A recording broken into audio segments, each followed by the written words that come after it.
We all try to find some sense of control in our lives, especially those of us who deal with anxiety.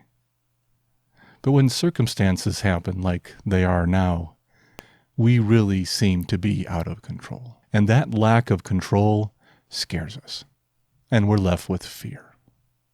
So the question is, why does this happen? And most of all, what can we do about it? Hello there, my name is Dee, and this is Easing Anxiety. I'm not a medical professional, therapist, or anything like that. I'm just a guy who has been there, who knows what it's like to live his life in fear, and who spent the better part of the last decade researching, writing, and helping others to find ways to better live our lives. If you like what we do, please subscribe to our channel and let us know what you think in the comments. Thanks for joining us today. As some of you know, I spent the better part of the last decade going through recovery, withdrawal, healing from an anti-anxiety drug.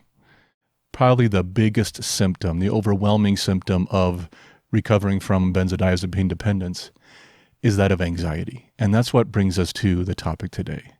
When this COVID thing hit, I was really worried. I was really worried for those people who I'd been working with in benzo-free of how they're dealing with it, because so many of them have suffered such extreme states of anxiety and fear and stress. And this on top of it was just going to make things so much worse. And when I reached out to them, I did find some people were really struggling, and I really felt for them.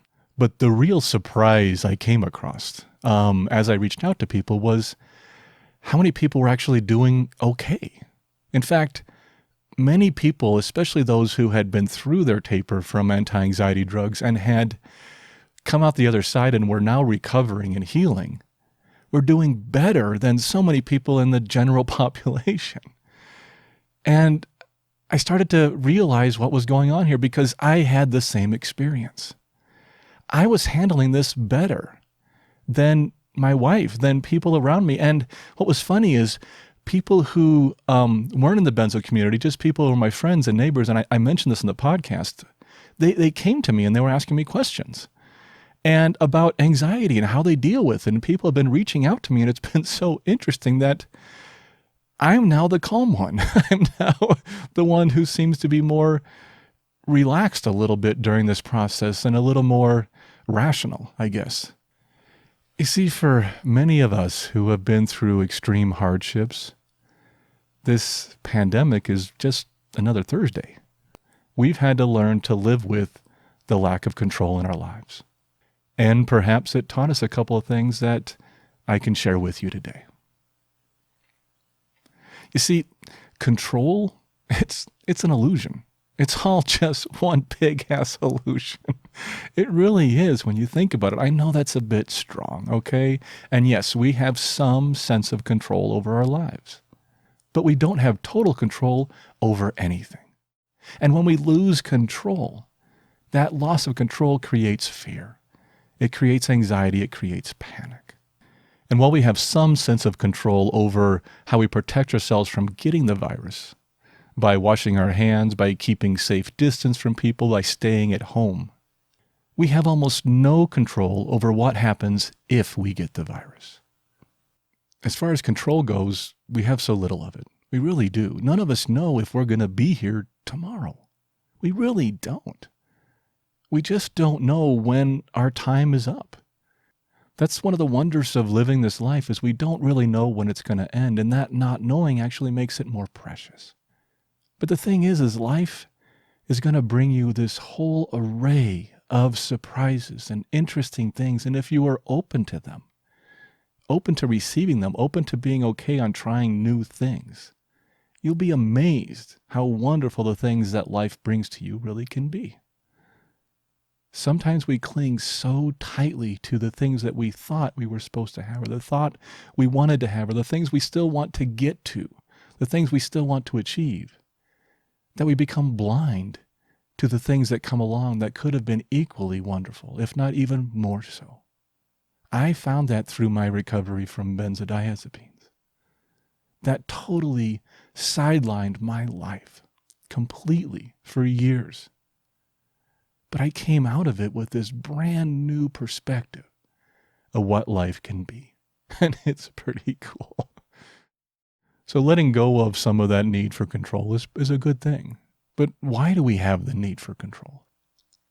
So for those of us who have dealt with anxiety for a long period of time, or even those of you who just started dealing with anxiety, we often use control to try to manage our triggers. For lack of a better word, we're going to go with triggers today. We're going to stick with that term. But triggers are basically anything that sets off your fear, your worry, your anxiety. And those triggers are everywhere. They're all over this world. But when we have anxiety, when we have this painful reaction to things that happen in the world, then we inherently try to avoid those things. We try to control those things. We try to stop those things from causing problems.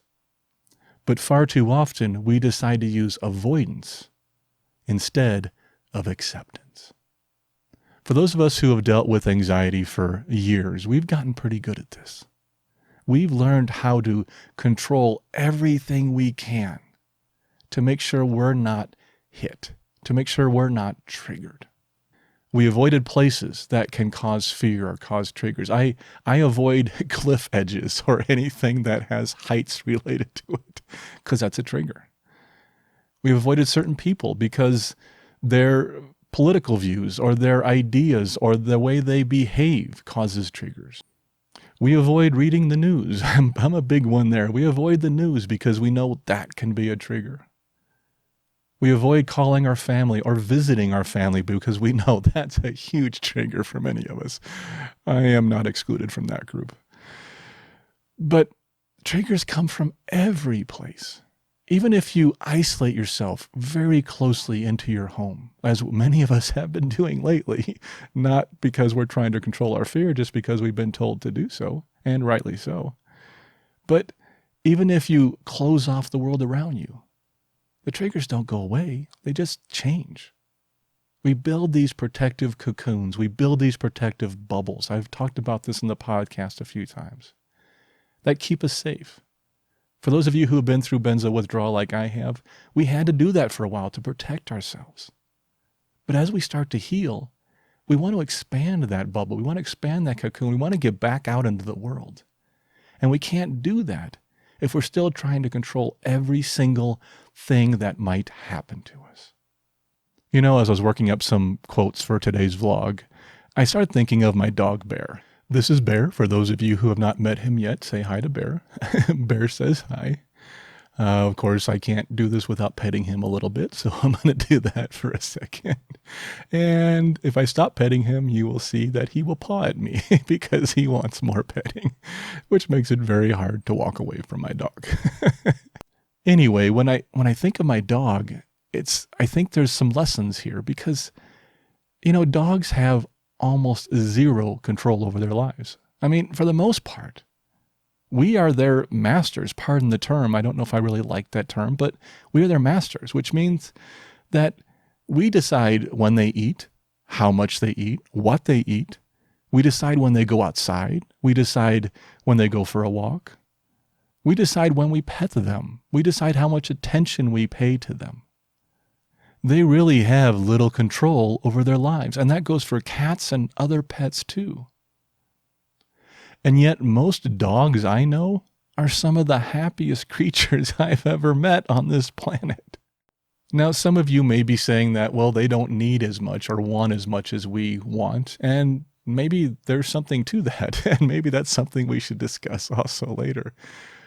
But either way, they have very little control in their lives, and they seem happy most of the time. At least Bear does, and hopefully other pets do too. So if dogs can figure this out, why can't we? Why do we have so much trouble accepting the fact that life happens? Things happen. Why do we have to feel we need to control things so much? Why do we have such fear about the unknown? About not knowing what's gonna be next? Especially those things that we really can't control. Before I got that extreme anxiety in my experience with benzos, I didn't really realize how much I controlled everything and tried to control everything. Oh my God. I can tell you, we would go on a trip. I would start planning some trips 6 months in advance just to avoid problems. I still barely ever fly. Now, this is before COVID, but I don't fly much anymore because I'm in more control in the car. In fact, planes are a perfect example of our need for control. In addition to the fear of heights, one of the primary reasons that many people are afraid of flying is the loss of control. We are in zero control when we're in the body of that airplane. We have to trust the pilots. We have to trust air traffic control. We have to trust so many other people and so many other factors, and even the laws of physics, which don't seem to make sense when you're thinking about this huge piece of metal flying through the sky and actually doing that safely. But with flying, as with other things, we learn to adjust, and we learn to trust, and we learn to be okay, at least to some degree, with what happens. Accepting what is happening as it is and making the most of it. That's really the number one lesson here when it comes to control. Sometimes, and more times than we like, we need to learn to let go of control and let go of our need for control. And realize that when we do, 9 times out of 10 or 99 times out of 100, things are going to be okay. We don't have to control everything to survive. Take tomorrow, maybe. And for one day, just one day, try to be more accepting and less avoiding. Try to control less what happens in your life. I don't mean the big things like being safe from the virus and protecting your children and making sure you tell your spouse you love that person. I mean the littler things. The things that annoy you, the things that get under your skin, the things that cause you stress and anxiety, the things that anger you or irritate you. Try to let some of those things happen. Feel the emotions you experience from them. Process those. Don't block them. And let them pass. You might be surprised. If you let your need for control your life, then you are being controlled. You're being controlled by your fear. You're being controlled by your anxiety. And trust me, that is not a good way to live. I know. I've done that for a long, long time. You're not alone in your anxiety. I know it feels that way sometimes, but you're not. I've been there, and I'm still there many times. Most of the people watching this channel have been there and are still there. We're going to get through this, and we're going to get through this together. Be good, be kind, and be at peace. Be kind. Oh, is it be good? I don't even remember it now. I just started. Be good. Wait, be good, be kind, and be at peace. That's the one I threw in there. We'll see. I'm sure I'll get some feedback on that. I'll throw this into the bloopers and see what happens. Because now I can put my glasses back on and see what I'm looking at. I don't need them all the time. I can see relatively well without them, but I've been nearsighted most of my life, and those are my glasses. Like you really cared.